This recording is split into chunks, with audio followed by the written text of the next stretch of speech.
A constitution is very often viewed simply as an administrative document that sets up the administrative arrangements and gives authority to various functionaries of government. But we'd like to look at constitutions in a very different way. We like to look at a constitution as a set of values that constitute a nation. And these values are, if you start with a land and a people, and from time to time different social arrangements emerge amongst these people. And these social arrangements then result, again from time to time, in the rise of nation states, especially in more modern times. And the social arrangements and the nation states are actually at the end of the day constituted around a core set of values that unite people together around these arrangements, a statement of values. And therefore we must look at constitutions as basically a normative statement of the values around which a nation state is constituted by people. If you look at constitutions from this perspective, then we will see a very different challenge in constitution building, and not simply building the bureaucracy of the constitution and making them effective, but actually understanding that if a constitution is a set of values, the constitution actually exists in the hearts and minds of people, and not in pieces of paper or in a bureaucracy or in buildings. And if that is right, then we need to approach constitution building as a challenge of ensuring that people understand, comprehend and accept the values that constitute a nation, and that underlie the document that we call a constitution. Now this raises a number of challenges. Very often, for example, in India, we have multiple sets of, we have very diverse cultures, multiple sets of values. And we have a constitution that emerged from a very long and hard-fought freedom movement in our country, led by Mahatma Gandhi. And at the heart of the freedom movement were a set of values. We say there are 5 core values at the heart of the freedom movement of India. And one was the value of individual self-government. And it's called Swaraj in India, Swaraj, individual self-government, based on non-violence and truth, and concern for the weakest and the poorest, the interests of the weakest and the poorest in society, and also the welfare of all of humanity and the welfare of the entire community. Now, these core values are what animated the Indian freedom movement. Now,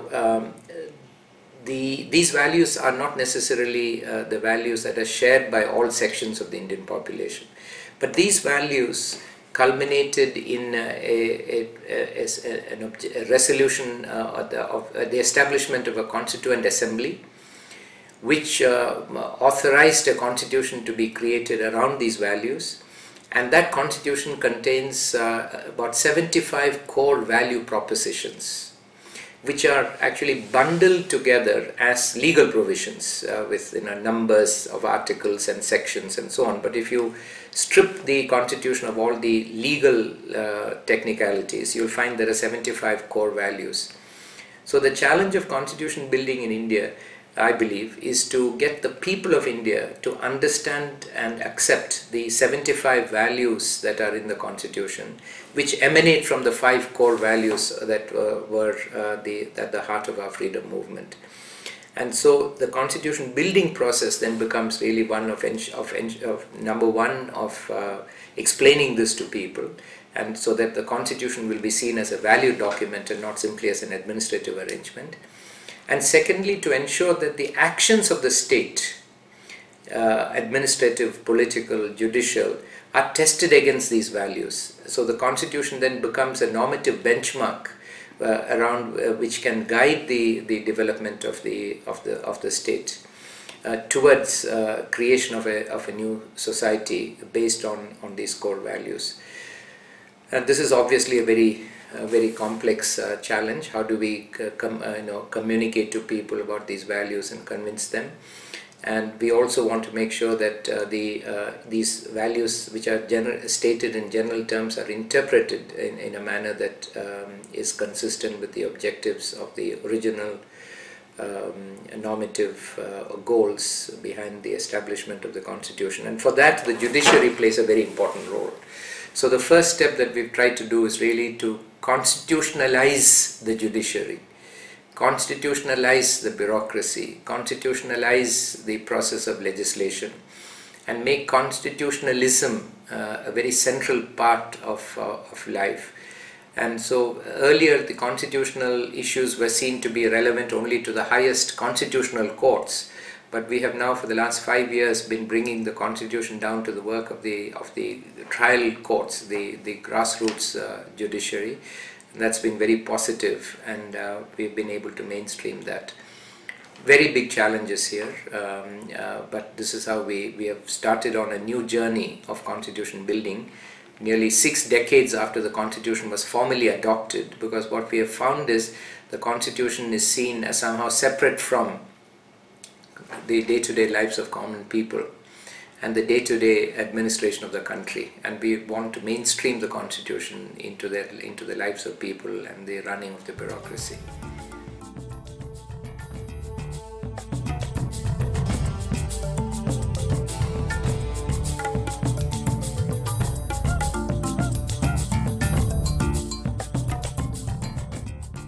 Here again, I think there is a very important role that I think can be played at the international level in the process of building and strengthening the values that underlie a nation state, which are expressed in the Constitution. And that is because, as we all know, at the national and international level,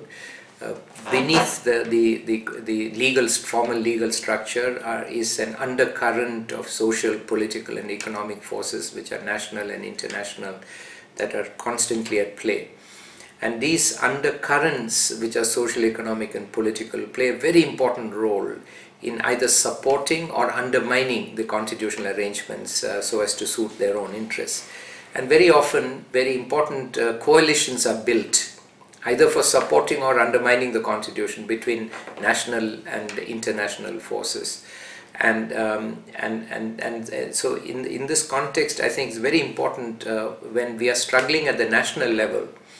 to ensure that the values underlying the Constitution are strengthened and put in place in our countries, that the national efforts are reinforced by a corresponding normative initiative at the international level that will ensure that the constitution building at the national level follows an internationally accepted normative framework, and also that the national and international undercurrents that are at play in shaping constitutions are not allowed to undermine the internationally accepted normative framework set out, for example, in the International Bill of Rights, in the Universal Declaration of Human Rights, and the covenants adopted under the Universal Declaration. And so I think we must see the international efforts as really an attempt to ensure that that constitution building is kept within the broad parameters of the universally accepted values and rights, and that will also be a safeguard to ensure that national and international forces that undermine these values will not be able to combine into a coalition that will then defeat these constitutions and turn them in a direction that will undermine universal values. And so I think the efforts such as what IDEA is doing, I think must, in my opinion, must always start with the benchmark of protecting, preserving and strengthening the normative framework that underlies the International Bill of Rights and the Universal Declaration of Human Rights, and to ensure that the constitution building processes in the national level stay within that broad framework, and especially ensure that international influence is not brought to bear to undermine the Bill of Rights. Now, unfortunately, I think today in a globalizing world, international economic and financial and trade institutions are very often under the guise of being non-political, bringing in influence that are undermining the rights frameworks that are internationally accepted, and also which have been, in some countries such as in India, have been put in place after a great deal of battle domestically over the years. For example, in matters relating to labor rights or rights of indigenous people or displacement, a lot of the progress that has been made over the last several years is being undermined and reversed as a result of the intervention of international agencies, economic, financial and trade, and this is not being constrained by, as it should be, by the normative framework of the International Bill of Rights and the Universal Declaration of Human Rights, which it should be. So I think this kind of initiative of constitution building can be extremely helpful, both to ensure that national frameworks stay within this international normative framework, as well as to ensure that international interventions also are consistent with, are compliant with the International Bill of Rights, and any international interventions that are not compliant with the International Bill of Rights are corrected, and so that the normative frameworks of the national international framework can work in a complementary manner, so that we move towards making progress in implementing the universally accepted framework of values that are inherent in our common humanity, and which I think are absolutely undeniable. Certainly in India, the constitutional framework is fully compliant. The normative framework of the Constitution is fully compliant with the Universal Declaration of Human Rights. There is no inconsistency at all. And any international efforts that would ensure that international interventions in relation to India, for example, economic, financial and trade, will be compliant with the International Bill of Rights will actually be extremely helpful to those of us who are struggling to build our constitution in the manner that I described earlier.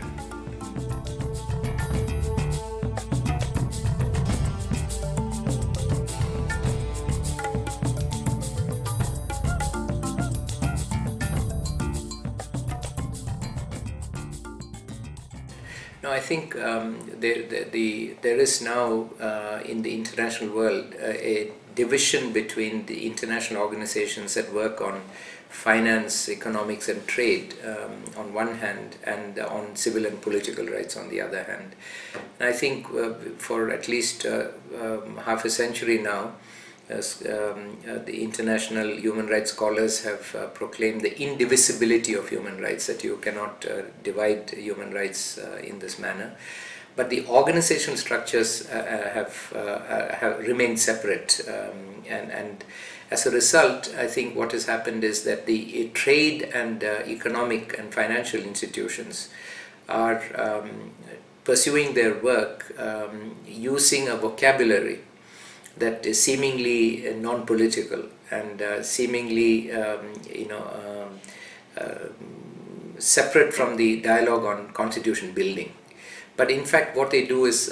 completely central to constitution building. There's no doubt about it. And I think historically it is sort of well recognized that the governance initiative from the World Bank began, I believe, in the 1980s in reaction to what was going on in Africa mainly. The initial initiative was to build a political an agenda of political intervention on behalf of the World Bank to bring in multi-party democracy and so on. When the charter restriction of the World Bank, the prohibition against political activity, was invoked inside the World Bank and against that initiative, substantially the same agenda was repackaged as governance. And through legal and judicial reform, through governance initiatives, basically the World Bank is very much raising issues which are very fundamentally constitutional in nature, such as the structure of the judiciary. There's there can be nothing more fundamentally constitutional than the structure of the judiciary. And but they are doing this primarily from an economic agenda rather than a normative agenda. And therefore, what the result is that the constitutional, if the constitution is basically a normative framework, and that normative framework is part of that normative framework is being interfered with by economic and financial and trade organizations, with a very limited agenda of promoting investment and growth, and without formal accountability or responsibility for the larger normative structures, then the larger normative structures are getting undermined, and so